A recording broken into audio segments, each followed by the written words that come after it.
These teams really like to find that rhythm and can run quite a distance once they do. Beautiful shot. They whip out and the triple. NBK puts us down to a 1v1 and wins it. Takes down one. Jay takes down two. Make that two on time. Jay! Mo doesn't know, or does he? He wraps around with the pistol. Indy doesn't even react. Like Vini. Oh my God!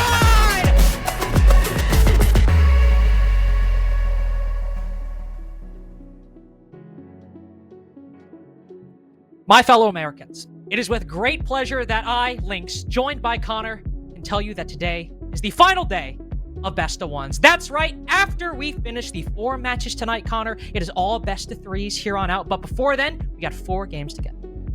Yeah, I mean, Best of Ones, they're fun. They're fun every once in a while, but BO3s, that's where the real rubber meets the road, and all these Lamicki accusations all of a sudden go out the window because you have to have a map pool to actually win a game, Carter. In fact, tomorrow, we'll see if some teams can beat those accusations. Carry the boats, for example.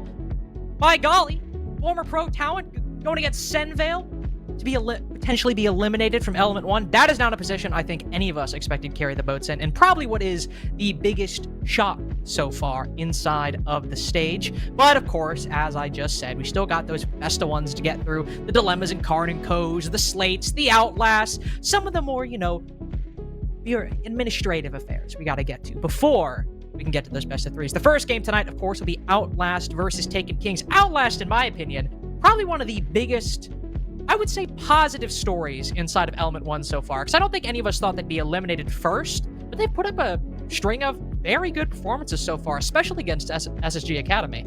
Yeah, and another kind of story would be, is SSG Academy beatable? That's a big thing, even though they are 2-0, going up against the former 1 HP Carnival. That's fun, but if we focus on this game, we're going to see how Taken Kings bounce back. In that first play day, it was kind of rough. Not a single defensive victory possible. Sure, they clawed it back just a little bit to kind of quell the bleeding against Carnival. Could have been a 7-0, making it to a 7-4. Then they knocked down Centenegra on the bounce back, just like Outlast. After taking SSG Academy to overtime, we're able to fell that aforementioned kind of disappointing Carry the Boats roster. And of course, the Outlast side of things, I mean, 8-6 to SSG Academy, that right there is like, yep. That right there, that's the everything that we see on this graphic right here, that's what I'm looking at. Because Carry the Boats, if they get eliminated tomorrow, okay, that win might not mean a whole lot in the grand scheme of things. But as you said, SSG Academy, 2-0, let's be honest, probably going to make it into playoffs in their next best of 3, if not 2 BO3s from now. And Outlast, in all honesty, probably should have beat them that game in regulation. Yeah, had a couple mistakes. Exactly, 7-5, had a couple mistakes not happened. That's why I'm honestly very excited to hopefully see Outlast progress a little further towards the promotion side of things instead of the elimination side of things. Yeah, especially because, Carter, we talked so much in that opening game about, yeah, Outlast have a lot to prove. We kind of wrote them off completely. I mean, we were talking about how Hitman has never found success outside of maybe some qualifiers, but with this whole team, they definitely don't look too bad at all. Moses, Mike, and Bay, as well as Weston, all hitting their kind of debut into higher competition. Sure, Hitman has been here before in Tier 2, but his teams have always been so bad. Yeah. They've never been particularly that good, but he's been very good on this roster so far. Definitely the standout performer, in my opinion. And then, as you said, some smaller names coming in, like Weston finally making a Tier 2 debut. But this roster, again, the big point for me, they're a lot closer to greatness than I think most of us, if not all of us, thought was possible. And now, if they just beat our other team tonight, Taken Kings, they might just make it. Yeah, and the overall highlights for this team kind of has some interesting points that you might look at. Most likely, if your eyes are drawn to the middle right, that defensive entry conversion, it's actually the top in the league for this Outlast team. You might think, hey, small sample size, but currently being 4-0 on the defensive entry as soon as they get that pick, honestly isn't too bad. Maybe if it was like 1 kill, 2 kills, then they bounced it back, but 4, that's where things start to get a little bit more impressive, especially because a majority of those happened on those really active chalet defenses that we saw in week 1. And talking about entries, conversion percentages, especially on attack versus defense, it's fitting time to get into our second team Taken Kings. Because, we'll show you the roster first, but you mentioned already that first game against 1HP where they were down 0-6, looked like it was going to be a 7-0, and then they had some, very convincing attacking rounds, but specifically Scoob and Vipoa on the entry, some very convincing entry performances on that specific map that seemed like they might have been able to save it at a certain point. Oh, for sure. I mean, we were talking in this game, setting the live odds on parlays of will they get more than 10 kills combined. That's how bad it was. That's how rough it was for this team. But they started to claw it back, and as soon as they seemed to have their game plan be fully fleshed out and not have it kind of be misguided on some interesting takes on a border defense, things started looking a lot better. Then the next week you go into their game against Centenegra and they just played a flat out solid game of Siege that you cannot complain about and is showing constant growth and progression with this roster. But not to put an asterisk on it, not to be a Debbie Downer, CNE is looking to be potentially one of the weaker teams inside of Element 1 right now in their elimination match against the other weakest team in Element 1, Sway. So we'll have to see if their Taken Kings 1 victory ends up meaning a whole lot, and today is a good time to prove themselves against an opponent who has proven themselves. And if you, again, take a look at the team, 11-12 on entry, -1, not great, but again, it's that attacking entry conversion percentage at 86%, and a lot of these stats, though, gonna put an asterisk on it. We can talk about the good performance and almost clawing it back against 1HP, but a lot of it came from a 7-5 victory against Centenegra, who seem to be on the lower end of teams in Element 1, and that's what's at stake today. And if you want to throw up some of the people that we can talk about and why, Connor, in my opinion, the caliber of player on one side from Outlast might just be a little better than what Taken Kings have to offer. Who you taking? Hitman versus Scoob? The latter's got some good numbers, but the former just seems so much more consistent.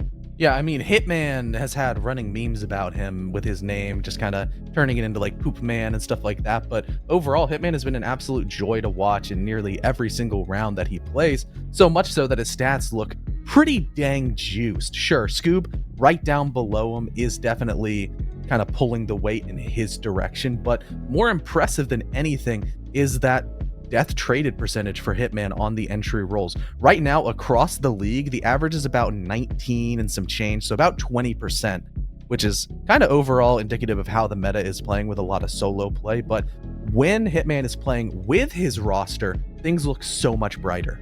And that's where the big numbers for Scoob start to fall apart under a bit of scrutiny, because that game against CNE, it was a close 7-5 victory, and a lot of those kills came from huge, big multi-kills from players like Scoob or other players on the Taken Kings. And when you have a team that is playing a little bit more structured, but also trading out their entries like Outlast are, the opportunity for players to go huge like Scoob did in that CNE game that is making up the bulk of his stats, the possibility for those big individual plays drops if you have a team that can play trades and narrow advantages just as Taken Kings gains them. Yeah, and as we go towards a map ban phase, things kind of get a little bit more interesting as well. Both these rosters have had an affinity towards playing a wide variety of map as a testament to them being together for quite a bit longer. So honestly, I think kind of a default map is off the cards if you just look at straight up data. Already, we lost Villa, we lost Oregon. Chalet is not going to be let through because of how strong Outlast looked against SSG Academy, which is, once again, like we said, a result that is going to age like a fine wine continuously as this event goes through. Right now, we could see a run back of Border on Taken Kings, which hopefully they have ironed out their defensive side, but I still don't necessarily know if that's the correct decision, Carter. Taken Kings also they have a governing advantage throughout all of this, and that being an invited team, we've only seen 2 maps from them so far, and they were forced to ban out the one map they've won, Chalet, and then go all the way to Skyscraper. So, based on this map pool, is Skyscraper a map that Taken Kings favor a bit more? Not sure, but what we can say, Skyscraper is a map that can make huge, big individual plays, especially on the attack, a lot more problematic to happen. And that's where Scoob was getting a lot of his kills, Vipo was getting a lot of his kills, was individuals overperforming on that attacking side. And even though Taken Kings are starting on the defense, not the attack, that's a problem that they're going to have to face. And hopefully something that they prepared for was to play a more structured game like they'll need to on a map like Skyscraper. Yeah, and with Skyscraper, once again, like you were saying, it's kind of allows for big play potential, but that does require you to get in the building. It's kind of like a domino effect with that map where like you take one room, you can transition, but getting going is a little bit more difficult. So depending on how we see the attacks come through, it's either kind of going to be a stone wall or just like an aluminum foil piece of paper that just punch right through. And this is also, again, where the prep can come into play. I mean, whether it's Taken Kings or Outlast, banning an operator like Thermite, for example, can really restrict the options the attack has to get into the building. So if we see a team come out, maybe ban a hard breacher or ban an operator that can do a lot of hard breaching or aid to hard breaching, I look to that team to maybe have some success in the attack, because that means they probably, or hopefully, accounted for it.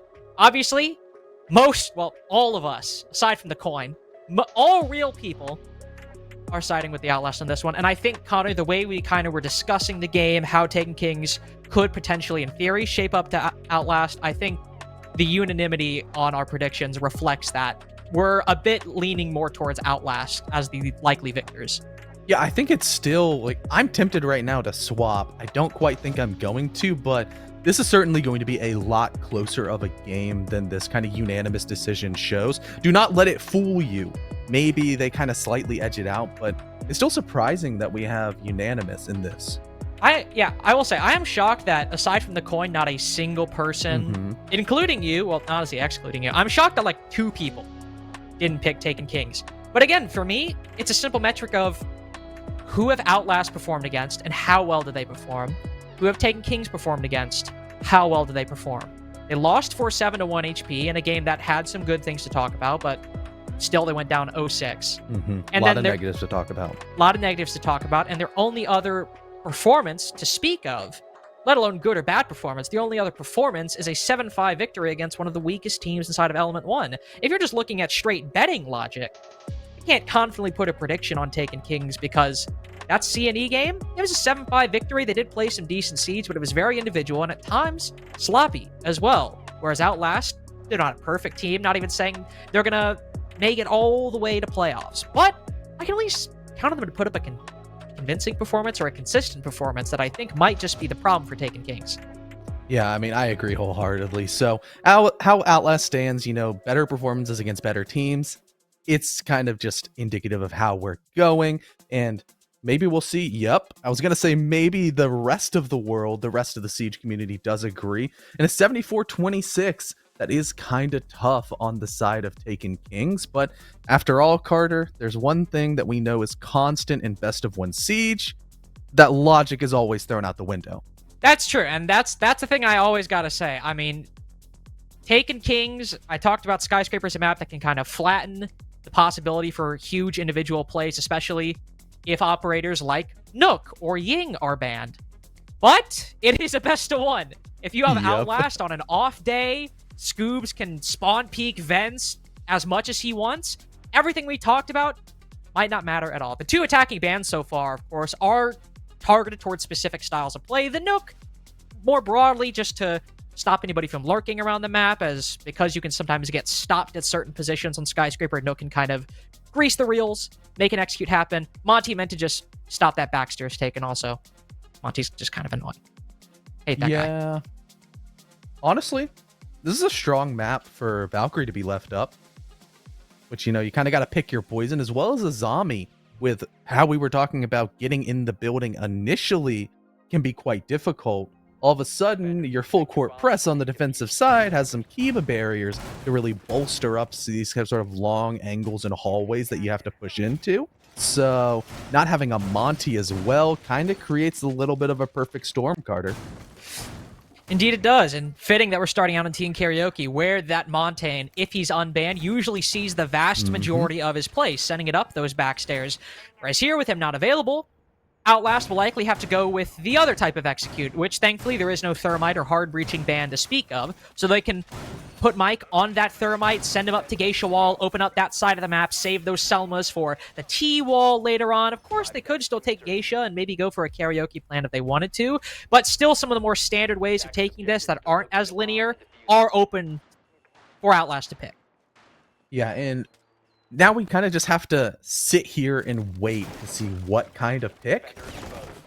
Oh, That just completely shocked me, as you were alluding to maybe some vent spawn peaks coming out of Scoob. So he just immediately hops out a window. Thankfully for his team, if you're a Taken Kings fan, he didn't get immediately cut down, but he's just still alive. Scoob rocking that 1.5 I was about to mention. on, yeah, the 1.5, the very controversial pick onto the Thorn. So maybe she's going to be the new roaming defensive demon.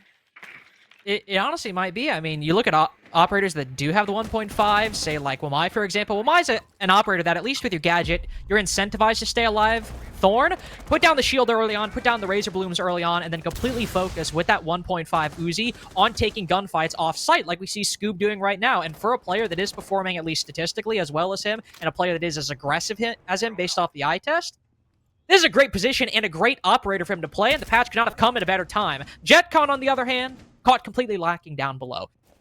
Sitting idly by, sure, but he's gone now. Now Scoob, he's pressed a little far off the site. He's got someone to help him, at least in theory. Somebody's sitting behind that shield inside a shrine, but he's still trapped behind this desk. He hasn't left just yet. He's praying that the attack isn't going to drone him properly, and guess what? They did not! Nobody sent a drone over his way, and now aggro has lost the Yana. Those cams from JetCon, they remain up. They can still be used, but those nades, that Yana clone, that's active gadgetry that Outlast no longer have.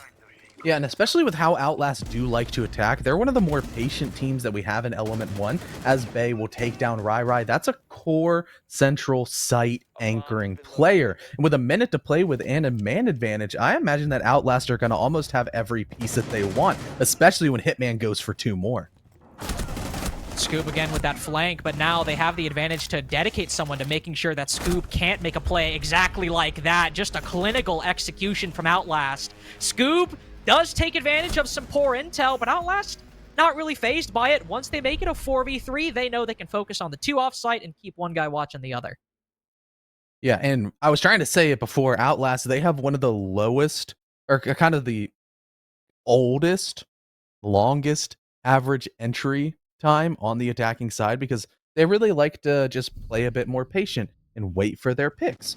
And when you can get a pick like this, where JetCon just is completely lacking, things go so much better into your favor. Nice.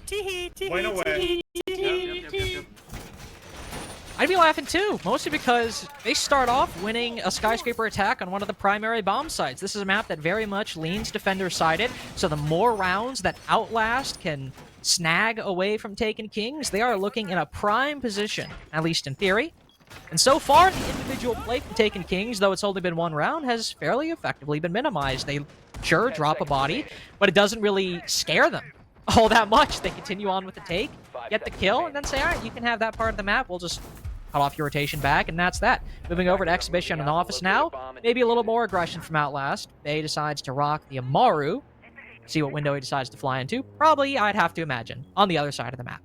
Yeah, he's probably going to go karaoke side. Yeah, see, or maybe just get on a balcony. We overlooked that possibility where... That's still by T. It's still by T. Yeah, it's still by T, you know, trying to get any cut over towards Black Stairs and really disrupt the timing on the side of the roam game for Taken Kings is always very well appreciated, especially when you have a G8 that goes Burt and you can just kind of walk in and take down as many players as you would want. Seemingly, you could take down 51, but I don't really think Bay's going to be doing that as he aggressively peeks this door and finds nobody home.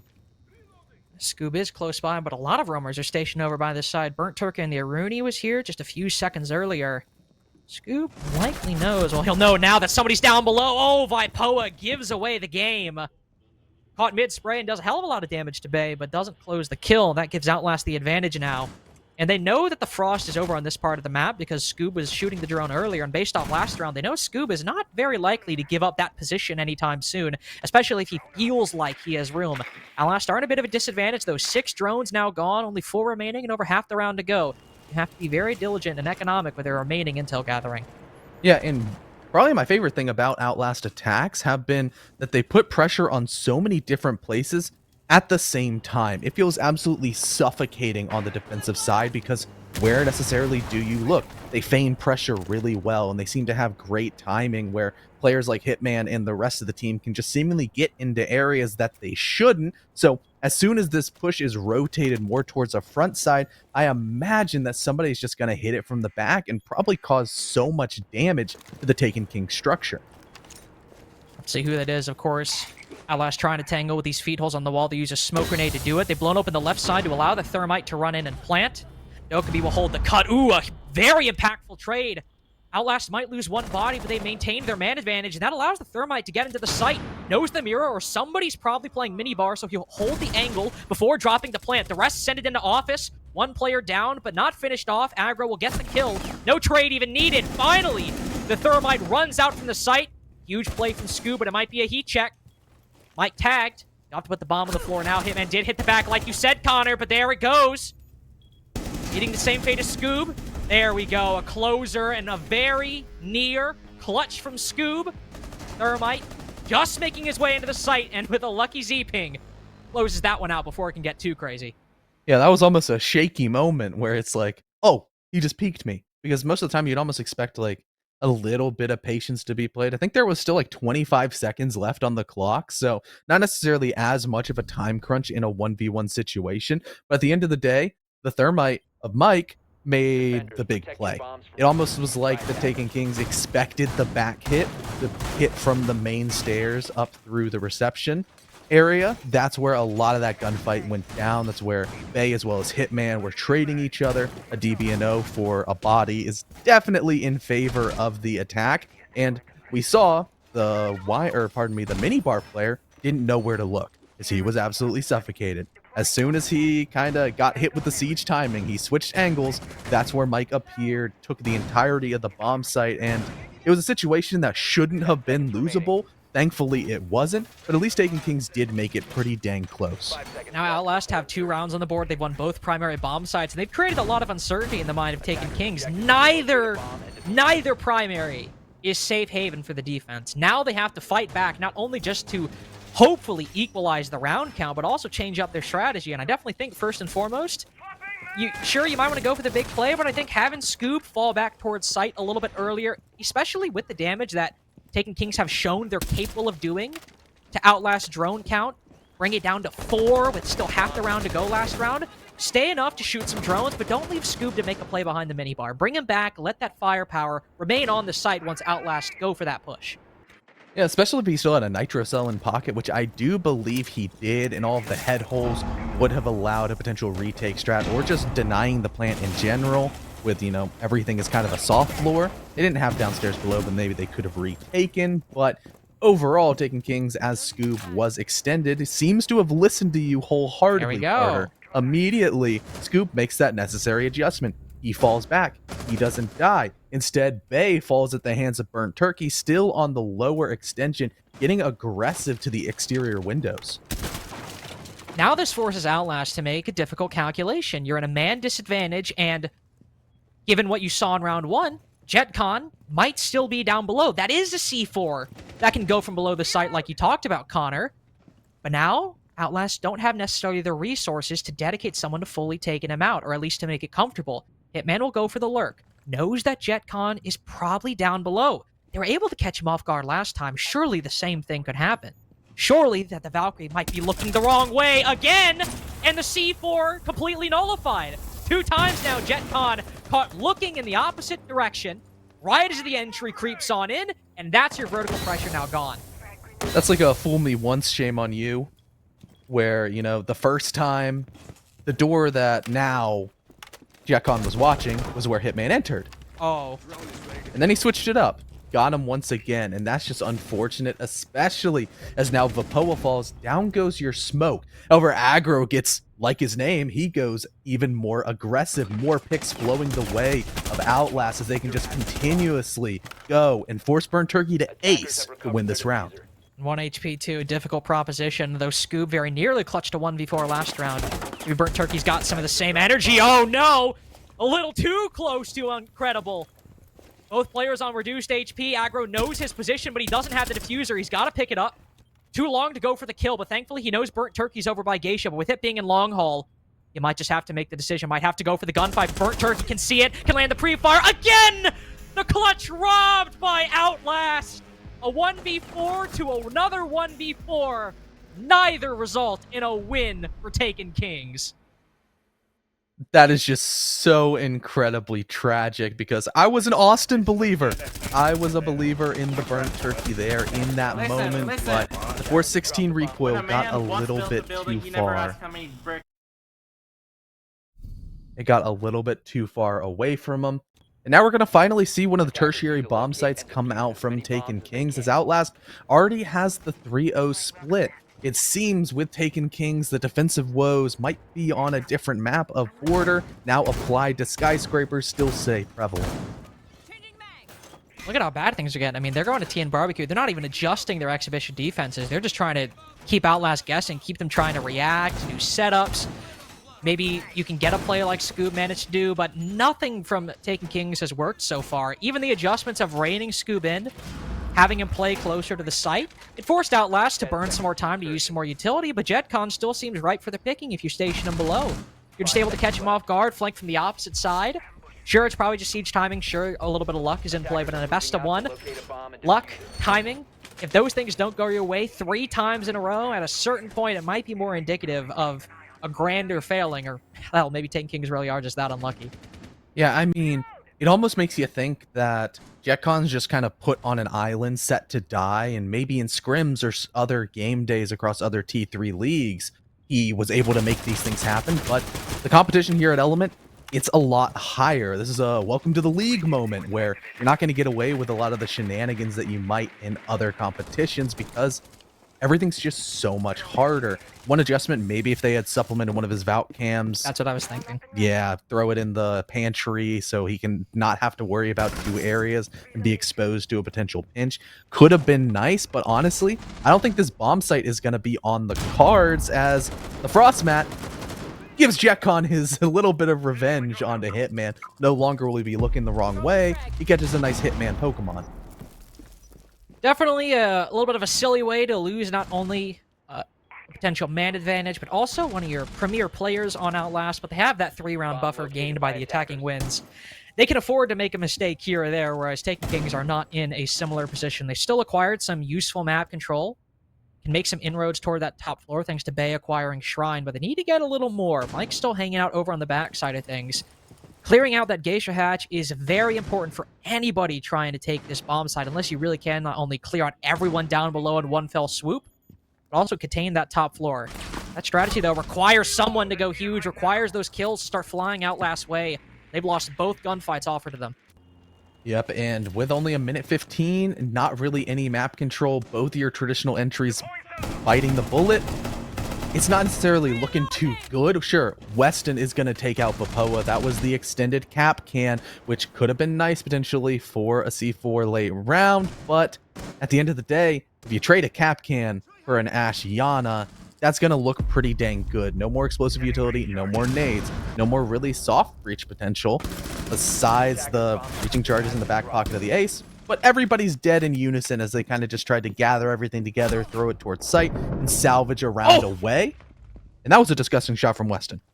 Yeah, but unfortunately likely impactless, 1 HP. Can grab Diffuser, thankfully. All of this was a result of Taken Kings off-site gunfights finally paying dividends. Even some of the lurkers around the site, not even necessarily on the second floor far flung from the actual site itself, but everyone who was trying to hold map control exterior to the site itself, they pulled their weight, got their kills, and now Weston's stuck with nothing to do. He'll have to drop the hatch as a mere formality at this point, because everyone is waiting for him to make this very move, and for Taken Kings to get their first round, but again, on that tertiary bomb site. And after this, Connor, they're likely not going to bedroom, so they're going to have to go to a site that they've lost up until this point. Sure, it was a very, very close loss, going all the way to the 1v1, but True. Once again, you can think that surely that should be a salvageable round on the defensive side with a couple of adjustments. If there was a little bit of a fallback, like we were saying, could have been applied to both the exhibition as well as the T karaoke defenses, and then we saw applied on the T karaoke defense. Surely it's logical for us to believe that they'll apply it once again, right? We're not going to eat our words. No, surely not. Surely not. Sure. Logic Surely always prevails in best of ones. Exactly. Plus, I mean, the flank was really the biggest problem in the T defense. The exhibition defense, you know, you had some offside presence. Hell, you had a lot of it for a good portion of the round, but there was a steady fallback. The main issue was that Vipoa flank, resulting in an Amaru pile driving him from the top ropes, which I doubt he exactly had in mind, in all fairness. So maybe Vipoa plays a little bit more careful. Maybe the shift from the Mazi to the Wamai now indicates that he's going to be a little bit more careful with his role, play aggressive, but not go for flanks, fall back to make full use of his gadget, and again, just deny opportunities for Outlast to get that opening pick, because as we just saw, if that pick is denied from them, if you're able to take down not only a player, but an entry early on, Outlast definitely have a bit of a problem clawing back. And after all, if you think about it, even going back to round 3, still required Hitman, one of their main lurkers, to bring that man advantage back in the first place. And downstairs, there will likely be another kind of set of mini games for Outlast to try to solve on the side of the Taken King's defenses. But for right now, it doesn't seem like there's not really any presence down below. They could just remove the bandit batteries if you're an Outlast attacker with a well-placed nade pretty quickly, as that's what Rai has swapped onto. And that seems to be exactly what these players on Outlast want to do. Now, this little room right here becomes so much more hotly contested. Last round, that breach was not open, and we still saw so much bloodshed over towards that little bit of map control, which I believe is going to be even more impactful this time because of the two exterior kind of off-site horizontal players on the other side kind of need that area to get back home. Indeed they do. Thankfully for Scoob, who is still staying on that opposite side of the map, nobody's really trying to clear him. It's all focused on this front side right now. JetCon doesn't know how close he might have come to death if the site was set up just a little bit differently, but he's got that mirror window to watch out for. Look at this Maverick trick from Weston, by the way, trying his best to create feet holes beneath that mirror window. Unfortunately, the multiple dimensions he's working on right now aren't particularly working out. Same could be said for that run-up JetCon. Some shots go wide, maybe do some damage to Mike, but not much beyond that. All the damage being done to Outlast is based off time. The mirror windows eating up a lot of Outlast attention. They've opened up some useful angles like this reception angle, but beyond that, not much acquired. Everyone from Taken King still in their positions, but Scoob, who was across the map, he's caught by Hitman going for that classic lurk. Now they know it. Burnt Turkey gets a huge trade. Rai with a huge follow-up. Go from the 5v4 to the 3v4. As Outlast now find themselves in a disadvantage with two very impactful players gone. Aggro going for the same play. Does he check hard left? There's a bandit very close by who's got to deal with the breach and the stairway. One goes down, the other, oh, caught mid-reload. His teammate managed to help out. Back to a 1v1, though. How many are we going to have this game? 3 out of the 5 rounds now. Outlast 2-0 in the 1v1s. Aggro on lower HP. Got to land this shot against JetCon, who has the advantage of time, and the C4 as well. Head spotted. Aggro will take the gunfight a second time, but now Taken Kings finally win the 1 at the end of the round. JetCon is finally on the board, baby. And I'm sure that the rest of his team feel like that couldn't have been a more impactful kill for him to have, because now, all of a sudden, a 3-3 is on the cards for a defensive split, which would be absolutely massive for Taken Kings, considering their real defensive woes. 4-2, I think, might not be necessarily the worst result in the world, but a 3-3 definitely is a lot more confident, in my opinion, with how both these teams do like to play, where if Outlast get kind of overly aggressive on the defensive side, which we have seen come out of them, Taken Kings seem to be more adept and more apt towards finding ways to punish that. You also have to see how they handle these attacks on a bit more of a structured map. They played Chalet and they played Border so far, which tend to be a little bit more favorable towards taking gunfights, whereas especially on the attack on Skyscraper, that isn't necessarily the case. A lot of the times, if you really want to get aggressive, you have to play a style like Hitman or play like a Nook would. Lurk around the map, maybe find a wayward defender who's not with the rest of his team. That's a lot of how you get your aggression on Skyscraper particularly, but that's for the next half. Final round now, Taken Kings will go their 4th T and karaoke defense after they have won the only other 2 viable sites on the map. This is still the one that has remained elusive. Yeah, and will the third time be the charm? I don't quite know. It seemed like the first time it was a lot kind of close, and then everything fell apart. The second time, even with adjustments, Outlast just seemed to be one step ahead of the Taken Kings every time they go towards this bomb site. Down below, one of the adjustments that we are definitely seeing is Jetcon is no longer down there. He is no longer in kitchen going to be looking at the wrong doorway. Instead, it's going to be Burnt Turkey, who seems to be a little bit smarter in the way that he doesn't even want to challenge because of how strong Outlast entry game towards that location has been, instead opting for more vertical play with Rai holding this hatch. Drop the Valkyrie entirely. Trying to use that Legion to maybe have a bit more flexible utility, but definitely not flexible intel, but definitely not as impactful. And I suppose if you've gone to T 3 times, gotta make some changes. Jetcon will fall back, now holding the drum position. They given free reign to nade from below, can now take down the bandit on that geisha wall. There we go, that's the key angle. That's so many attacks. On Skyscraper revolve around in the early round. Nobody from Taken Kings has given away that advantage, but the addition of the Ying might just make something happen. Maybe force someone inside a geisha to give away a pick. Not somebody in geisha, but inside a shrine. That angle used against the defense. Now Jetcon down. Burnt Turkey not long for this world. Rai increasingly stuck on an island inside a geisha, but the retake works initially. He's now got an angle through that soft wall, through a couple soft walls if he want to goes for the wall bang. Now the Outlast execute is stopped for just a few seconds, but maybe not for long. Rai swings. Down goes Mike. 3v2. The advantage still held by Outlast, but greatly diminished.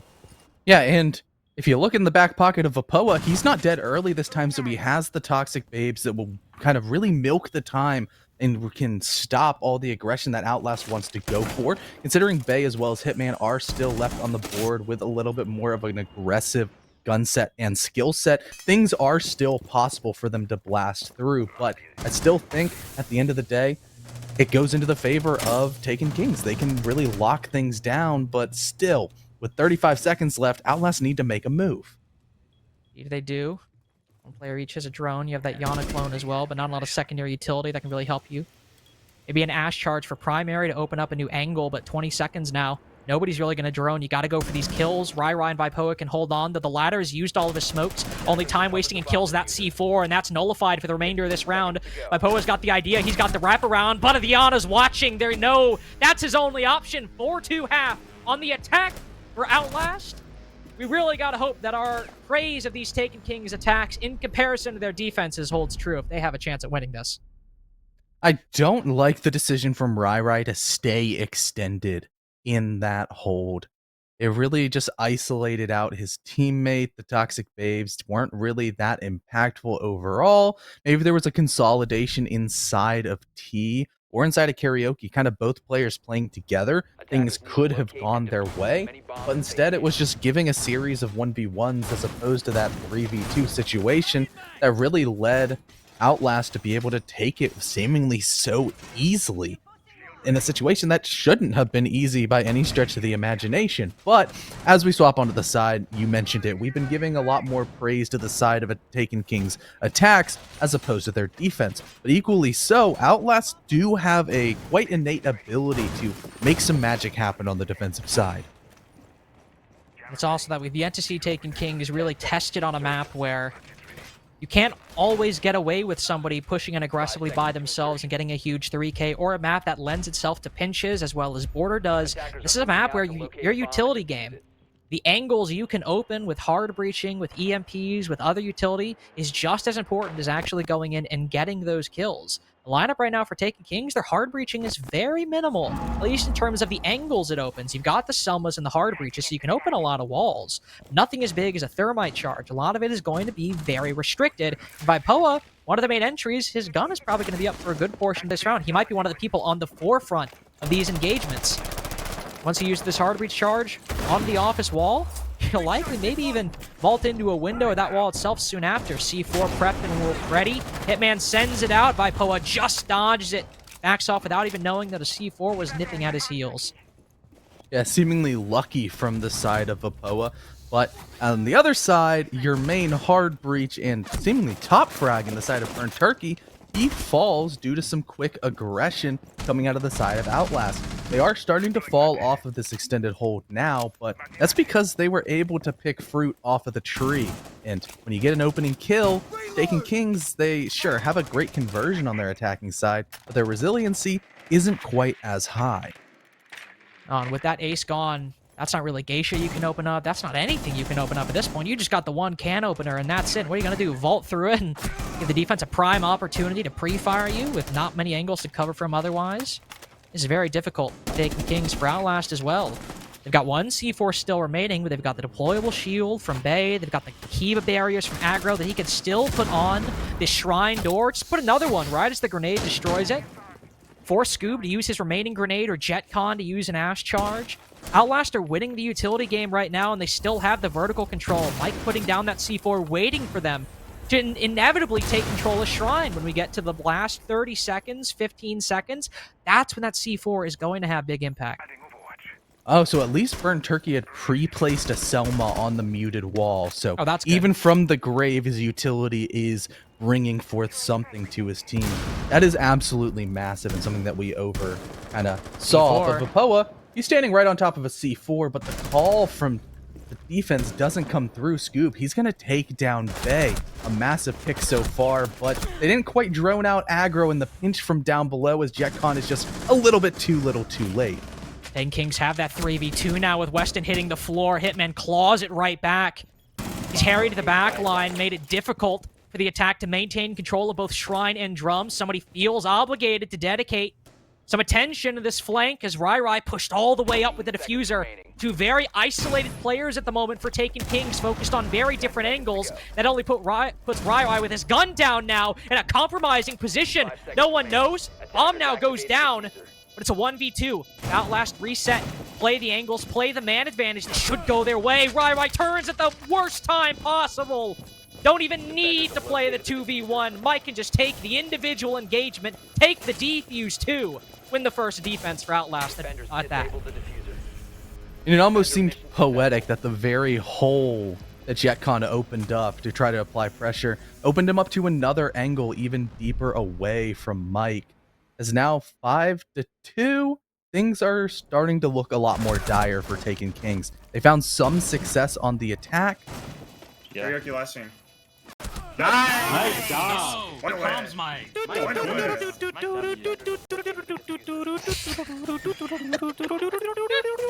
Throwing it back on you. I'm throwing it back on you. Yeah. Making that shit clap. Let's go, baby.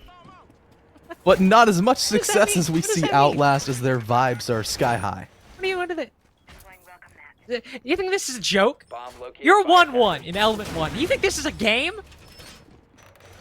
Throwing it. You know, he's just, they're setting up for the team that they really want to beat. Can't believe You know, Outlast versus X1 HP Carnival. They're just getting into the mindset with the circus music. True. Fair point. An excellent point. As opposed to taking Kings, who were not able to win a single T defense, Outlast have not only started their defenses off with a round victory, but have also won one of those primary bomb sites. Now they move over to Exhibition and Office with, all things considered, I think almost exactly the same setup that Taken Kings were running with. You got the mirror window, likely in that mini bar position, the frost mats, bandits, Wamais, and mutes. This is pretty much the same thing that Taken Kings were running with. The differences I imagine we might see will be in the positioning. Outlast will want to hold on to that vertical positioning as much as they can to use those C4 specifically from Weston, but also put Hitman or Bay across the map early on. But we've seen some good discipline from Outlast, especially after that last round too. If they get a pick, play the utility and not push for too much.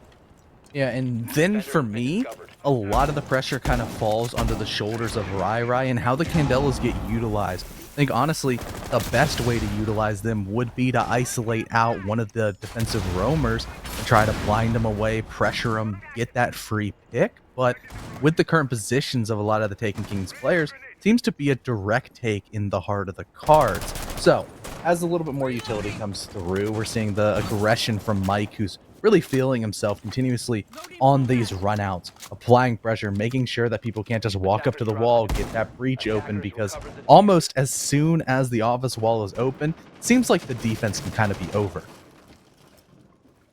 And Taken King's reacting as well, rotating someone over to cover Burnt Turkey as he opens that wall. Candela flying in as well. Mike, though, still gets the kill on JetCon. That's the guy covering the Thermite. Everyone falls on Taken Kings. Scoob gets one kill, but he's punished for his own good deed. Match point acquired as quick as the execute comes in from Outlast.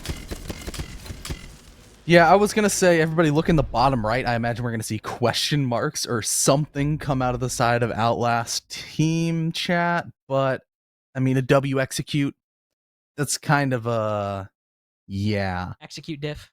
Execute diff. It's not a team diff anymore. It's an execute diff because that was a perplexing call to say the least, especially when it seemed like Taken Kings had all the tools in the world to apply kind of a more traditional attack. I don't know why they didn't just clear horizontally. The Miras, they were both faced the front direction. There weren't really any ways to push directly that didn't go into a Mira in a plethora of crossfires on the Outlast defense.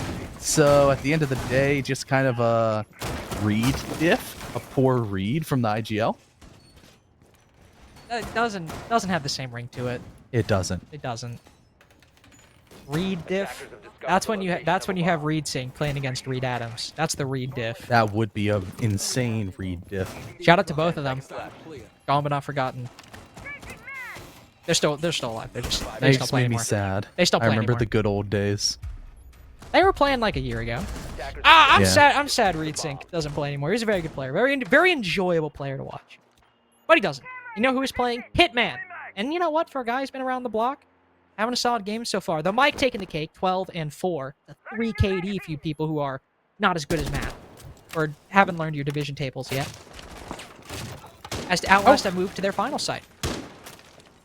I would hope that people have learned division tables quite quickly. If you're playing a highly competitive first-person shooter with so much 3D geometry, you would hope they can divide, but we can definitely see the Vapoa subtracts from the Outlast defense, but Hitman's going to snack that right back as Scoob falls in return. Jetcon has taken a little bit of damage, but not as much as Hitman so far. With everything kind of, as the dust settles, the initial map control from this side of the attack does look promising, but I also imagine there's a utility that from the Brava, the clutch drone, could be great, immediately fall.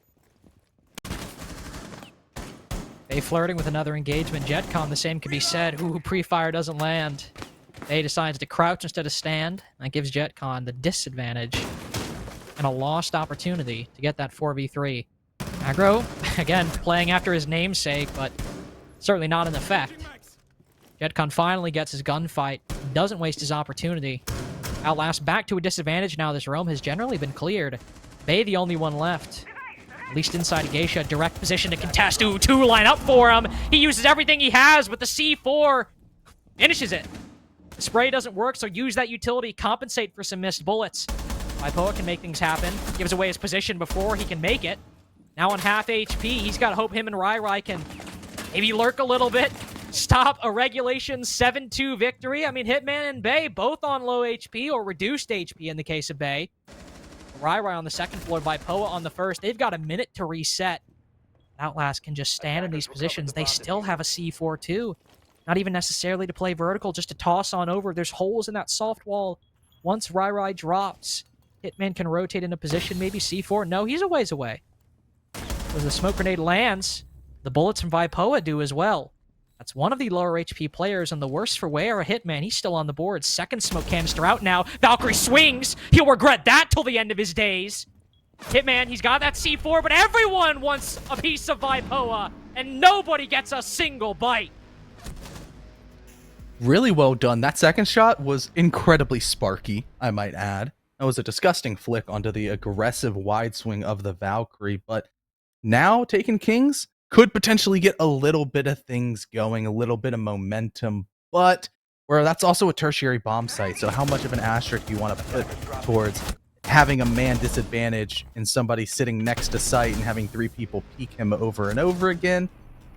Maybe more so, kind of not a great attack, but a poor defense properly capitalized by Taken Kings.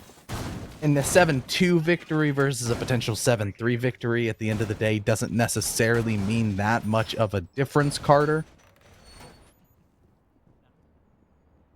Yeah. Let's see, though. Go back to T. This has proven difficult. Taken Kings, they've got that tertiary win, as you talked about. Now they got to prove it on a primary bomb site. This is the second time now so far inside of Element 1. They've been down with the opposing team on 6 points. They've had to mount a comeback, but to be fair, they were down 6-2 here, and they clawed back 4 rounds before when they were down 6-0. So if they replicate the same performance, I mean, we're in for an overtime game on our hands. It's just a matter of can Taken Kings show up? Can they fix the mistakes from their earlier attacks. On T Karaoke specifically, Weston was basically able to kill the hard breach when all Burnt Turkey could do was open a single wall after he was dead. Gotta look there as definitely a place to start out. Maybe rein in Burnt Turkey or protect him a little bit. Yeah, and that was a kill off screen on the other side of the map, so we don't even really know what happened. But hopefully Burnt Turkey does, just like you said, reel it in, dial back some aggression, stay behind your space makers, behind your Jetcon and your Scoob. Or do this. Just put them all down when they're muted, so that way, once you destroy the jammers and you die, they still open up. I guess that's fixing what we talked about just on the other side of things. Yeah, now he's just an AK-12, which is a very good gun. But so is the SMG-11 on the other side, as one of those space makers that I just mentioned falls at the hands of Mike, who's having a very, very great game, by the way. Scoob takes down Bay and aggro fells Burnt Turkey. As the man advantage, it keeps pushing in the way of Outlast. I don't think they're going to let go, Carter. Nah, Scoob now the only one left. Very good player. We showed his stats before the game. But with everyone knowing he's here now, aggro finishes that very quickly with a nice bow on it and a nice 7-3 victory. Taken Kings, not living up to even the little bit of hype we talked about. The attacks, lackluster. The defenses on Skyscraper, even more so, Connor. Yep, I guess there was a reason. There was a thread to our madness of the unanimous Outlast prediction, and logic seemed to have prevailed. I thought maybe it was going to be a little bit closer, probably a 7-4, 7-5 kind of game, but when you get the 7-2 potential now to a 7-3, Outlast are definitely putting their name on the map and going towards BO3s while showing a variety of different maps and at least keeping them close on it. The close Chalet loss, the big victory on Oregon, and now a Skyscraper means that this team is a little bit more dangerous because of that map pool. And the more they get these big victories, you know, we had the 7-5 over Carry the Vods, but now just a 7-3 to talk about a clinical game that, honestly, they kind of threw that Vipo around, peeking them one by one. Probably should have been a 7-2 with both attackers separated completely. That's now a dominant win that we can go into the best of three and be like, okay, we've seen him win close games. We've seen him barely lose close games, but honestly put up a convincing performance that if X or Y happens, they win that game. I mean, hell, they could be in best of threes right now if they had just beat SSG Academy. We'd see them playing not even today, tomorrow, the next day, one of the two. But now going into the best of threes at a 2-1 scoreline, we have a wide variety of performances to look at in all of them with a lot of positives to talk about. Yeah, Outlast definitely probably the overall. GG's. Just another day at the office right now. Yeah. It's all a joke to them. It's all a joke.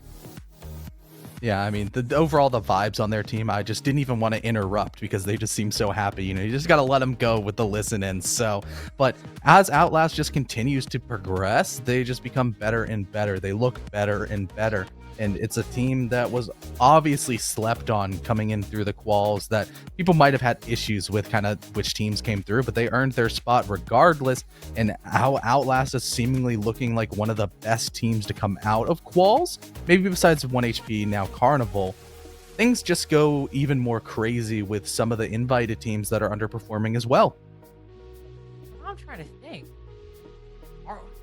Would we call them, I think, the best team coming out of quals now? I mean, let's think about it. I mean, who do we have? We've got Carnival. I think you have to give it to Carnival because they're 2-0. Yeah, I mean, that's a fair point, but I don't know, man. Just looking at these Outlast games, this is the old power rankings debate. Like, okay, Carnival are 2-0. They're the ones in best of threes. Do we give it to them? Wait, Carter.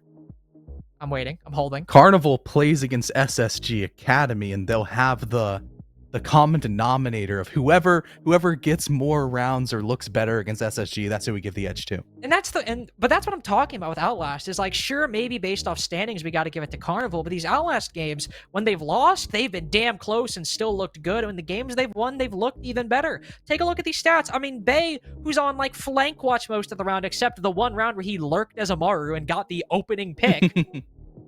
Of course, he's probably going to be on the back line. Weston, the Selma, Mike the Thermite was 13-5. And that's, Connor, let's be honest. Let's be real here. That wasn't just like some sitting as Mira, getting 3 kills in minibar type play. He was getting kills on both attack and defense. A lot of those entries coming from late executes, or not necessarily executes, but mid to late round plays when Outlast were already around the site. When your hard breach is putting up numbers like that, it just shows that the skill on this team is top to bottom. Yeah, I mean, because we were saying Hitman, just hyping up Hitman going into this game. 2 players above him, Aggro stepping in as a sub, as well as Mike just looking so dang good, is proving that, hey, this team can hang. They're not just a one-headed demon. They've got multiple. They're a Cerberus, Carter. They are. They got multiple heads. Everyone can bite. We'll talk to one of them. One of the, not the top frag, not the highest rated, but one of the more aggressive players on Outlast. We're talking to aggro. That was the joke. Aggressive aggro. It's just kind of, you kind of made it easy for me, man. Like, very easy pun to make. How you feeling? I'm feeling pretty good. That was my first E1 game, so Oh, that's a fair point. Well, so that's kind of what I want to ask about. So your first E1 game, but your team has looked, Connor and I were arguing, arguably one of, if not the best qual team, just based on the eye test, coming into Element 1. A very close loss to SSG Academy that, in all honesty, I've said this many times now, probably should have won. Then you actually win the next 2 games, with today being the most dominant performance and everyone putting up good numbers. You just now entering? What has it been like watching your team reach these heights and now finally coming in, achieving them yourself?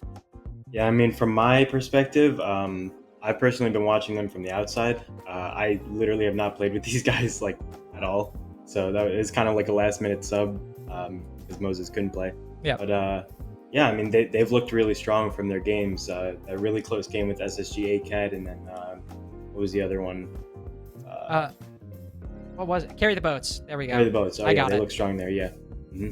So obviously, you just coming in today, what would you say was one of the big things that you noticed? Because we hear some listen-ins, right? We hear some of the comms, but they're always at the end of the round. But usually there's something to take away. And the one thing I noticed, somebody was just going tee-hee-hee-hee at the end of every single round win. Was that indicative of the overall vibe during the game, or was that just like a small sample size that we received a biased example? I'd say the vibes are pretty good throughout the game. Yeah, I mean, very light. Yeah, I think they were going tee-hee-hee, like, just because they knew you guys were listening, but Yeah, I don't really know too much about it. Fair enough. I at least appreciate that they're trying to give us good content. So, obviously, now Outlast 2-1, moving into best of 3s.